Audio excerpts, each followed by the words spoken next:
this finance minister, you know what he's interested in?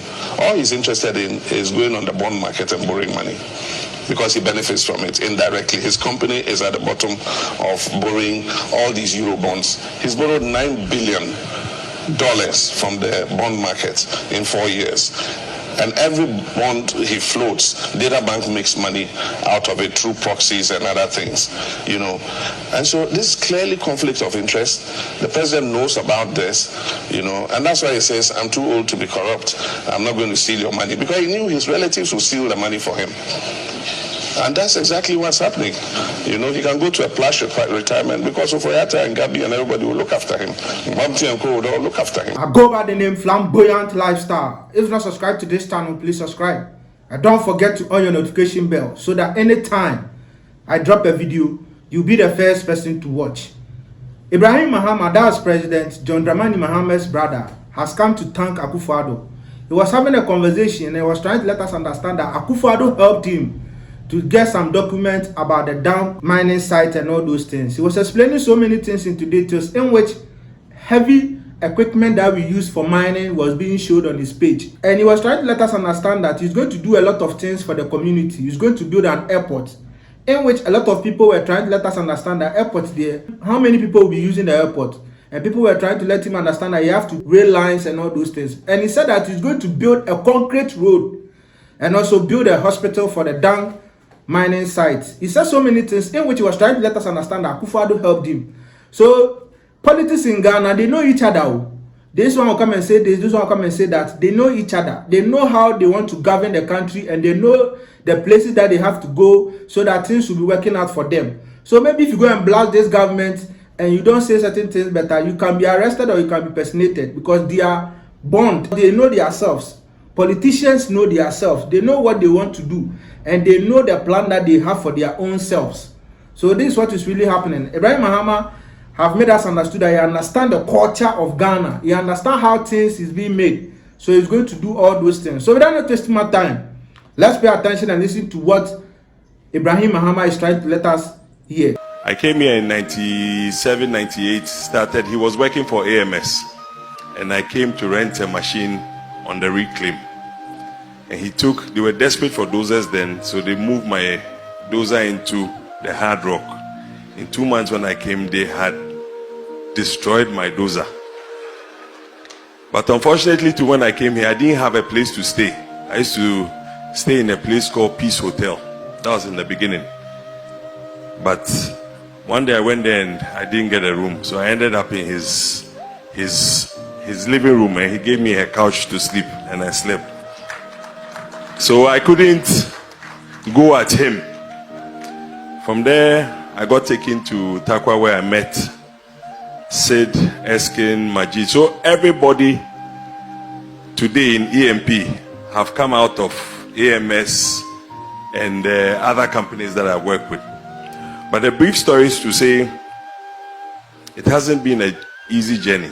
And what I'm doing today, or the transfer of mine to EMP, is for everybody. It's not for me. In the past, I used to come in here, stand at that gate, looking to go in there to get some work to do. Tony Obion was there with Dave Ingle, and if most people remember Dave Ingle,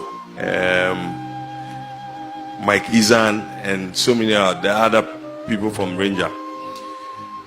But after 30 years, I asked myself that, look, can we just still be contractors? We can't do that. After 30 years, I just said to myself that, listen, and Goldfields offered this mine to me. Point of correction, I didn't just spring up to say I want to own Damang.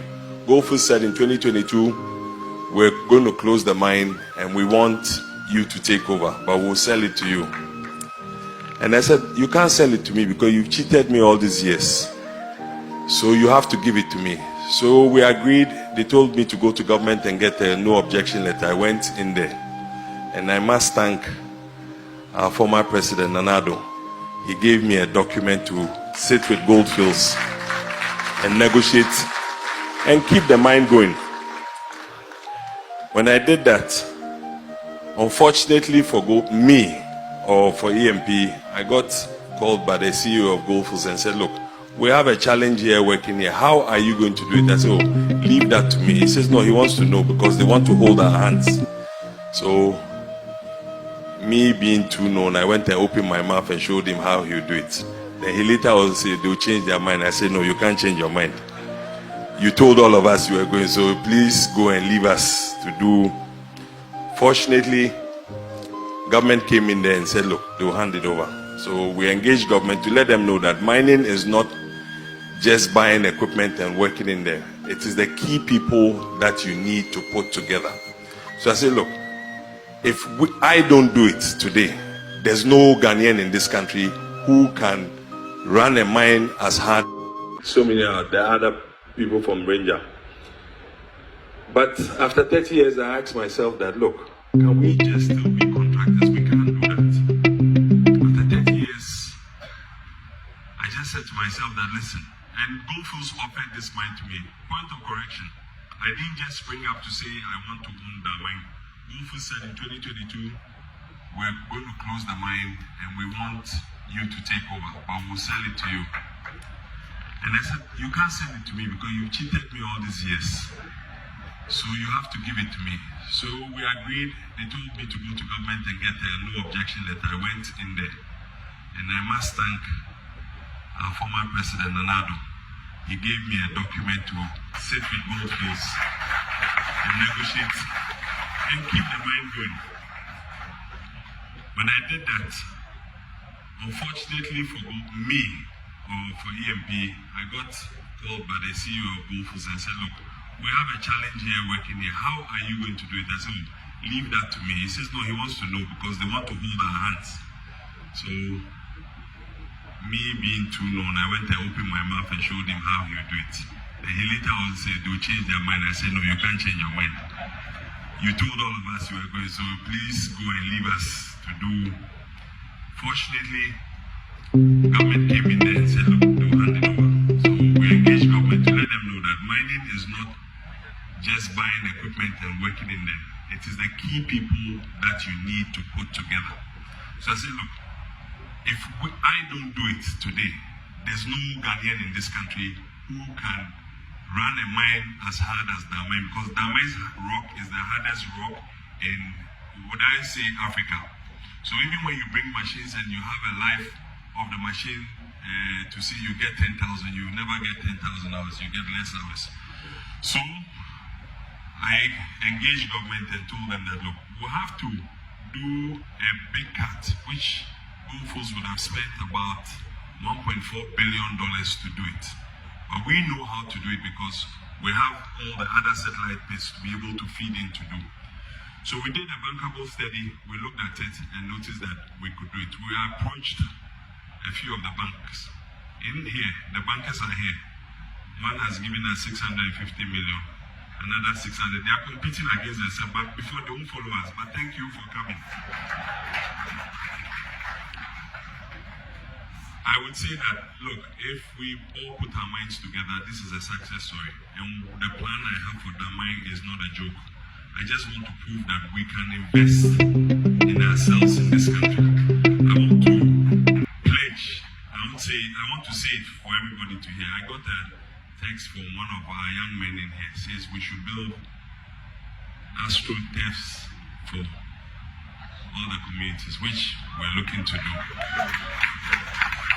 We've applied for Damang to have an airport. And Damang, within 6 months, we'll have an airport such that we can fly to Accra easily from there.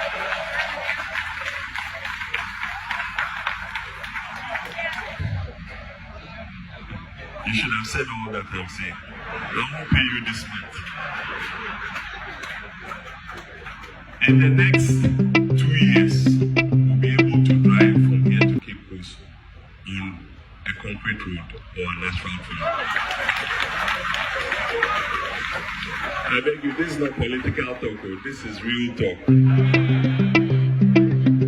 We're looking to put hospitals. I saw the youth. Is the youth here, the Damang youth, where are they? Not Damang alone. Is it Damang and Ateku? Or we will put it together. And Aboso. So what I want to say is that whatever money we make from here, we will reinvest it here. And I want to build my own personal house here. So I'll be living with you, Nananom. You finish listening to what he has said. He has spoken, and this is very fantastic and very good initiatives for the community, because a lot of communities that gold is being dug. If you look at the communities, some of them even don't have a good drinking water. So if Ibrahim Mahama has thought and he has listened to the voice of the people and is going to do all this for the people, he's trying to let us understand the airport within 6 months, hospitals, good roads, concrete roads, and all those things. It makes sense. This shows that this man really thinks about the citizen. He does not think about him only getting the money for himself. And this man is doing fantastic. Look at people's surgeries. This man with $40,000 US. God richly bless this man. God should protect him for us, because it's an asset for Ghanaians. And anything that people say, we don't care. This impact, this influence, and this is what we need as a country, so that we can know the outcome of the political things that they've been doing and all those stuffs. You can also share your comments under the comment section. Anything that you really want to say, please feel free and say it. And don't forget to subscribe to this channel, so that anytime I post a video, you'll be the first person to watch. Thank you very much for watching this video, and I'll see you another time.